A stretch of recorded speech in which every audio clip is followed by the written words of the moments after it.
Who would have thought that in a post-apocalyptic world, the most valuable resource would be the one thing found everywhere: zombies? Two survivors step out of their car, excited, and take down a wandering walker with a single swing of a hammer. Their trunk is packed with the day's haul. They drive straight to a secret lab where the dead zombies are loaded into special containment units. Through some kind of strange chemical reaction, they're able to produce the mythical methane fuel. Soon enough, the once dark streets of New York are glowing again with the colors of neon lights. But while the city flickers back to life, Negan, the man at the center of it all, is locked away in a cold, damp prison cell. He gave himself up willingly to the Croatians, all to help Maggie get her son back. Now he sits in the dark, a prisoner. The leader of the Croatians, Croat, stops by for another visit. He still looks up to Negan, still calls him his old boss. He wants Negan to rise again, to join his side and help lead this new world. But Negan's answer never changes. He'd rather rot in that cell, surviving off cockroaches, than ever lend his strength to a traitor like Croat. Croat was furious, veins bulging in his temples. But when it came to Negan, there just wasn't a damn thing he could do. Truth was, things hadn't been going well for him lately. Just a few days ago, his people intercepted an encrypted transmission from New Babylon. Turns out, they're planning a full-scale military operation against New York. First, they'll send in recon squads to scout the terrain. After that, boots on the ground, in force. Croat knows he's outgunned. His militia doesn't come close to New Babylon's military might. To make matters worse, even though he controls Manhattan's core, the rest of New York is still overrun by three powerful mid-tier factions. These groups aren't just well-armed. They're brutal, territorial, and lethal. Anyone who dares cross into their turf ends up as target practice. With war looming, Croat's only shot at survival is to unite these gangs into a defensive alliance. And for that, he needs someone who can actually lead, or at least fear. That someone, of course, is Negan. Croat tries once more to convince him. But Negan? He just lets out a cold chuckle, shoots Croat a look, and turns him down flat. When persuasion failed, the real puppet master, Dama, stepped out from the shadows and switched tactics without missing a beat. She casually brought up the camp where Maggie had taken refuge. It wasn't just any camp. Negan's adopted daughter lived there, the one he had once risked everything to protect. Her tone was sweet, almost too sweet, but laced with an unmistakable threat. Negan's expression darkened, his brows knotting with suspicion and fury. Sensing the shift, Croat seized the moment and made his final pitch. He didn't need Negan to fight a war, just to do what only he could: use his name to bring those three wild, dangerous gangs under control. To show he meant business, Croat even brought a token of goodwill, a replica of Lucille, the infamous barbed wire bat that had once made entire communities tremble. As night fell, the leaders of the three major gangs were summoned to an abandoned church. Under the dim, flickering lights, low, haunting music drifted through the air.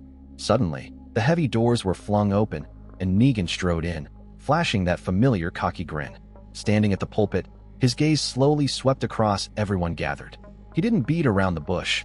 Negan made it clear that New Babylon's rule was far harsher than anyone imagined.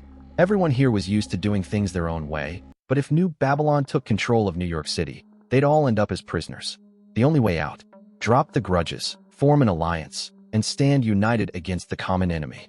A burly gang leader slammed his fist on the table, boldly declaring that he'd never be anyone's puppet, especially not some stranger like Negan. His defiant words echoed the thoughts of most in the room. Negan said nothing in response. Instead, he took the barbed wire bat from Croat, a replica with a small switch added to the wooden handle. Tapping it lightly on the table, he waited as the noise died down. Then, Negan revealed his true nature. This meeting wasn't about discussion or debate. In this room, there was only one voice that mattered, and that was his. As the bat slowly lifted, the young gang leader instinctively pushed it away, only to be instantly knocked down by a sudden high-voltage shock. Silencing the crowd's rising tension, Negan arrogantly declared, "This is the power of methane. We have it. You don't. Anyone who refuses to join better be ready to suffer the consequences." Negan didn't press his advantage further, but told everyone to go home and think it over before giving their answer. As the gang members stepped out of the church, they were immediately struck by the sight before them. The entire street lit up with neon lights. Negan was making a statement, showcasing their unique edge.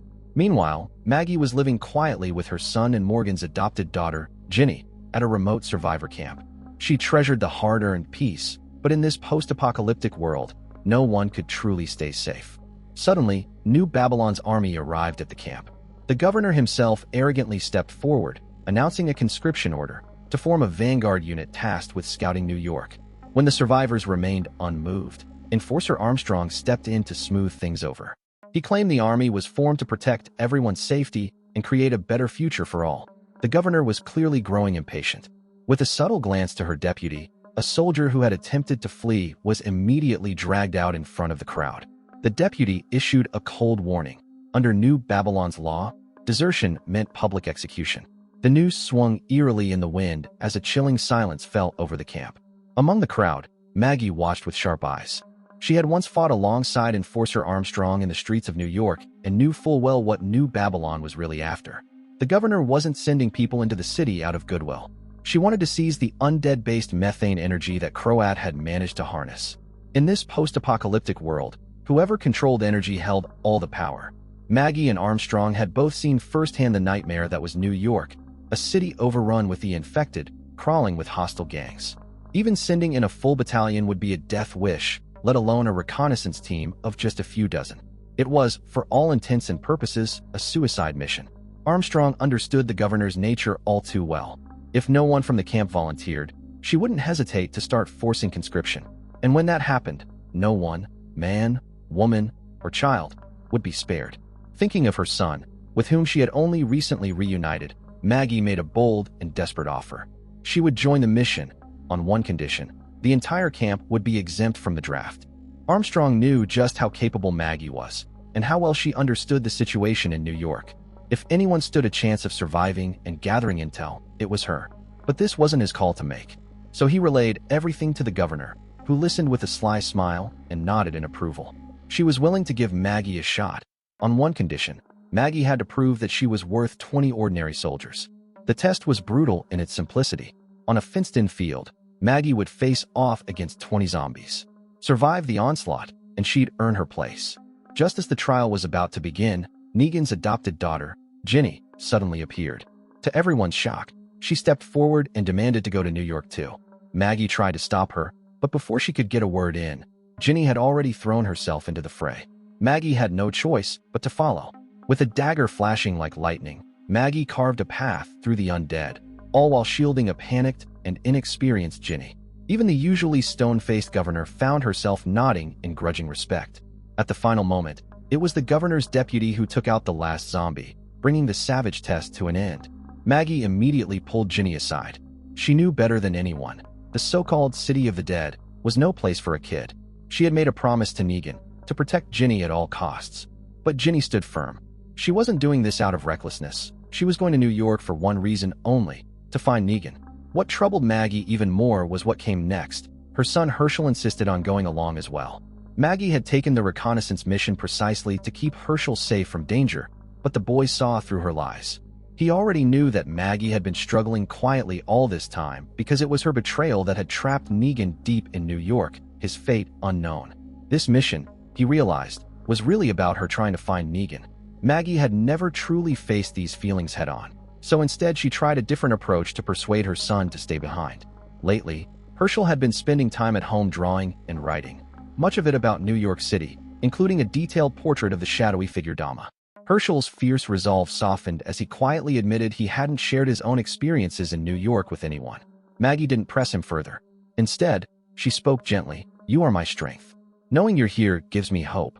I can only come back alive because you're waiting for me." That night, Maggie and Ginny boarded a military truck bound for New York.